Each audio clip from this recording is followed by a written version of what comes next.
मित्रों, क्या आपने कभी सोचा है कि जो व्यक्ति आज हमारे बीच नहीं रहा, क्या वह फिर से लौट सकता है? क्या आत्मा फिर से उसी घर में जन्म ले सकती है जहां वह पहले थी?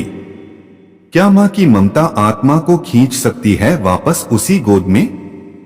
आज हम जानेंगे गरुड़ पुराण की वह रहस्यमयी कथा जो मृत्यु, पुनर्जन्म और आत्मा के बंधन को गहराई से उजागर करती है।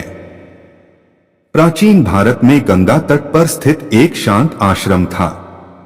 उस आश्रम में निवास करते थे महात्मा विभानंद, जो गरुड़ पुराण के अद्वितीय ज्ञाता माने जाते थे। एक दिन नगर का एक युवक अर्जुन उनके पास आया। अर्जुन की आंखों में प्रश्न था और हृदय में बेचैनी। गुरुदेव, क्या मृत्यु के बाद आत्मा फिर उसी परिवार में जन्म ले सकती है?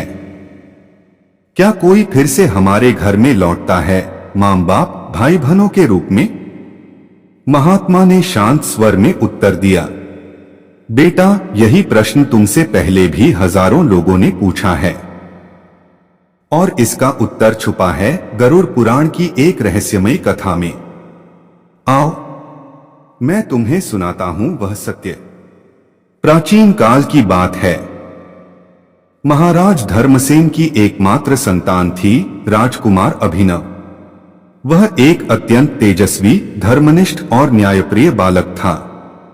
लेकिन दुर्भाग्यवश एक दिन शिकार के लिए जाते समय रथ पलट गया और वहीं उसकी मृत्यु हो गई। राजा रानी का संसार उजड़ गया, कुल का दीप बुझ गया, श्राद्ध, तर्पण और सभी कर्मकांड विधिपूर्वक किए गए। लेकिन रानी को एक अनुभूति बार बार होती थी, जैसे उनका पुत्र अभी कहीं आसपास है, जैसे वह फिर से लौटकर आएगा। 17 वर्षों के बाद महल की ही एक दासी ने पुत्र को जन्म दिया और जैसे ही वह बालक रानी की गोद में आया, उसने कहा, मां। सन्नाटा छा गया। रानी का कलेजा कांप उठा। बालक ने धीरे धीरे वो सारे गुण दिखाने शुरू कर दिए जो केवल राजकुमार अभिनव में थे। उसे वही संगीत प्रिय था, उसे रथ चलाना आता था, उसे महल के गुप्त द्वारों तक की जानकारी थी। राजा ने विद्वानों को बुलवाया। एक महान तपस्वी ने ध्यान किया और कहा, यह वही आत्मा है जो पहले आपके पुत्र के रूप में था। पुण्य कर्मों और अधूरे बंधनों के कारण यह फिर से इसी कुल में लौटी है।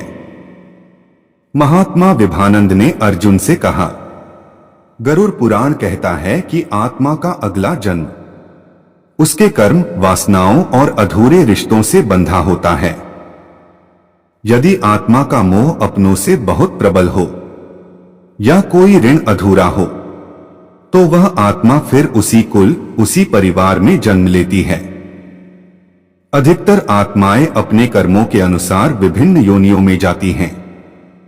मनुष्य, पशु, पक्षी, देव या नरक के मार्ग पर। वही आत्मा फिर भटकती है जब तक उसका कर्म चक्र समाप्त नहीं होता।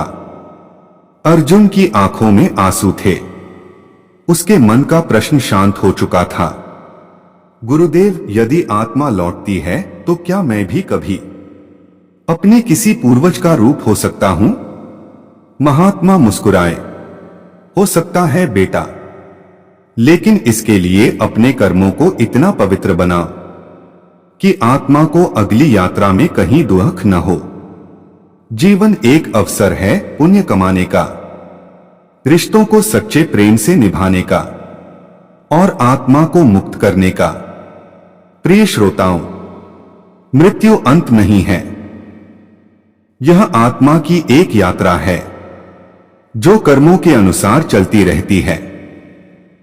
जो आज तुम्हारा बेटा है, वह कभी तुम्हारा पिता भी हो सकता था, और जो मां है, वह किसी जन्म में तुम्हारी पुत्री हो सकती है। इसीलिए प्रेम करो, सेवा करो, क्षमा करो, क्योंकि आत्माएं केवल शरीर बदलती हैं, रिश्तों की गहराई नहीं।